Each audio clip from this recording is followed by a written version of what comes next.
안녕하세요. 꽃대감TV입니다. 아파트 하단에 노란 수수나와 함께 여러가지 꽃들이 이른 봄을 알리며 피기 시작합니다. 하단 가운데 지난주에 방송했던 히말라야 바이치가 송이를 더 키워 정말 더 화려하고 고급스러운 모양으로 변해가고 있습니다. 우리 하단에서 먼저 피는 꽃부터 여러분들께 차례차례 방송을 해드리려고 구상하고 있습니다. 오늘은 벌써 활짝 핀 수수나에 대한 방송을 서둘러 준비했습니다. 수수나의 영명은 나르키소스 또는 나르시소스라고 합니다. 그런데 어디서 많이 들어본 단어 같지 않습니까? 주변에 보면 자기 주장이 강한 분들을 나르시스가 강하다고 표현을 하시죠.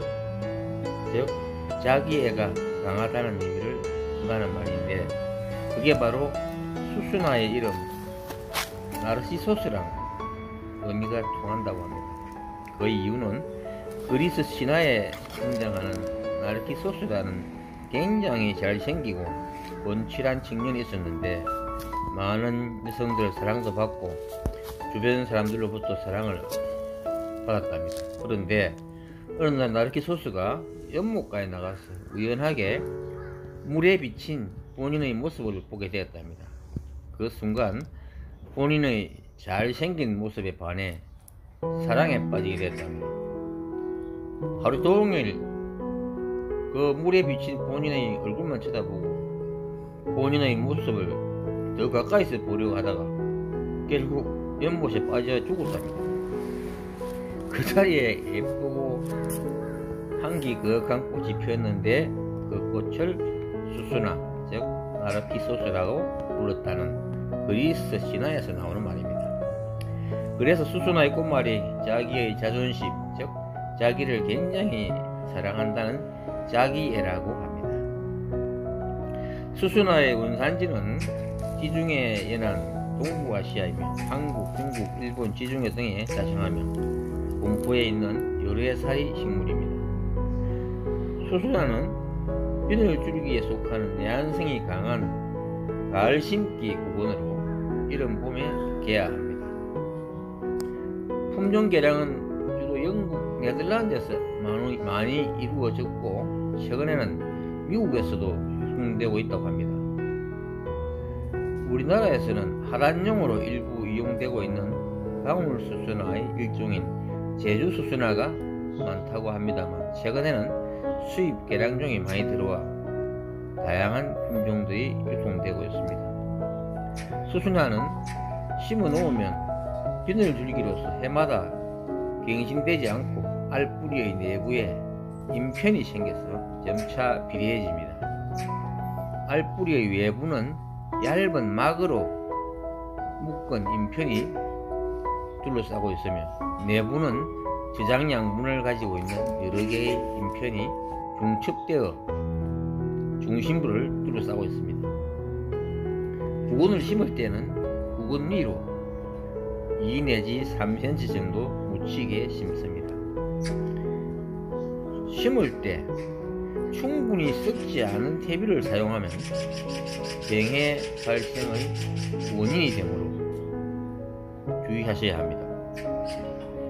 토양은 사질양토가 좋으며 배수와 보수력이 양호한 것이 좋습니다.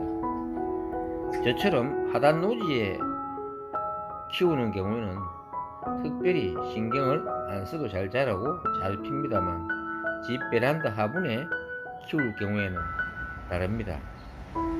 수수나 꽃을 화분에 정식할 때는 너무 깊게 심지 말고 뿌리 윗부분이 보일락말락 할 정도로 심으시면 됩니다. 수수나는 반음지를 좋아합니다. 햇빛이 너무 강하지도 해가 전혀 들지도 않는 곳 말고 적당히 햇빛이 드는 곳을 좋아하기 때문에 창가에 두면 제일 좋습니다. 꽃이 피기 전에는 햇빛이 환하게 드는 창가에 두시는 것이 좋습니다.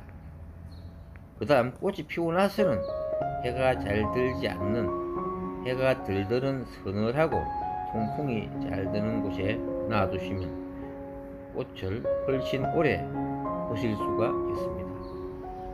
생육 적당한 온도는 야간에는 13도 내지 15도씩이고 주간에는 야간보다 5 내지 10도 높게 유지해줘야 합니다. 빛이 부족하면 잎과 꼭대기가 웃자라서 연약하고 꽃대보다 잎의 길이가 길어지기 때문에 화분의 위치도 잘 선정해야 됩니다.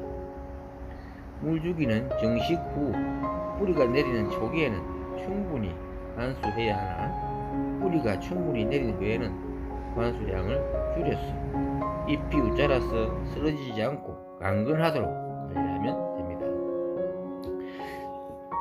수수나의 질병은 잎끝이 황갈색으로 변하는 전문잎병이라고 하는 게 있는데, 이런 현상이 있을 때는 구근을 철저히 소독해야 합니다.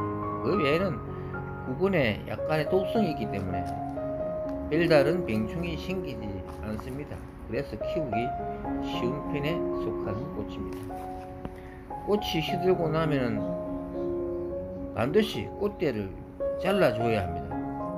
그렇지 않으면 꽃대로 영양분이 계속 올라가기 때문에 튼튼한 구근을 만드는 데 지장을 줍니다. 영양분이 아래로 흡수될 수 있도록 꽃대를 과감하게 꼭 잘라줘야 합니다. 그리고 꽃잎은 꽃이 다 졌다고 해서 잘라버리면 안됩니다. 꽃은 다 졌지만 푸른 잎이 광합성 작용을 해서 구근을 계속 피우기 때문입니다. 6월 하순쯤 되면 잎이 누렇게 변하면서 사그라지기 시작합니다. 그때 누렇게 된 잎을 잘라내고 구근을 캐내면 구근이 새끼를 쳐서 구근을 많이 수확하게 됩니다. 캐낸 구근을 말린 다음 거물주머니에 넣어 통풍이 잘 되는 서늘한 응갈에서 보관했다가 가을에 다시 심으면 됩니다. 농촌에서 농사를 해 보신 분들은 대부분의 구근식물에 대해서는 마늘이나 파와 양파와 같이 생각하면 똑같습니다. 이것들이 모두 여러 해 살이 구근식물의 대표적인 작물입니다. 구근식물들은 대부분 습한 것을 싫어하기 때문에 과습에 특별히 주의해야 합니다. 수수나 역시 여러 해 살이 구근식물입니다. 대부분의 구근식물들은 저온성 식물이고, 즉 내한성이 굉장히 강합니다. 얼어 죽지 않습니다. 내한성이 강하다는 것은 추위에 강하기 때문에 노지 활동이 가능한 것입니다. 겨울을 잘 이겨낼 수 있는 식물이기 때문에 다년생 식물이라고 합니다. 매년 거듭해서 꽃이 지고 피기를 반복한다는 것입니다. 그렇게 보면은 양파나 파 등과 같지요. 참고로 수수나는 주로 관상용으로 키우지만 한편으로는 약용으로도 재배하여 약재로 쓰이는 경우도 있답니다. 효능으로는 열을 내려주고 혈액순환을 촉진시키기도 하고 피부염, 감기 증상, 그리고 생리불순이나 여성들의 자궁질환에도 쓰인다고 합니다. 최근에는 화장품의 원료로 수수나 추출물이 쓰이기도 하는데 항염 효과가 있어 피부 트러블 케어 제품에 주로 사용이 되고 있다고 합니다. 수수나는 그 자체가 굉장히 곱고 향도 거룩해서 품위가 있게 느껴지는 꽃입니다. 집안에 수수나 화분 하나만으로도 수수나의 은은한 향기를 거실 가득 느낄 수 있을 것입니다. 오늘 준비한 수수나에 대한 방송은 여기서 마치겠습니다. 그럼 다음 방송에서 뵙겠습니다. 시청해 주셔서 감사합니다.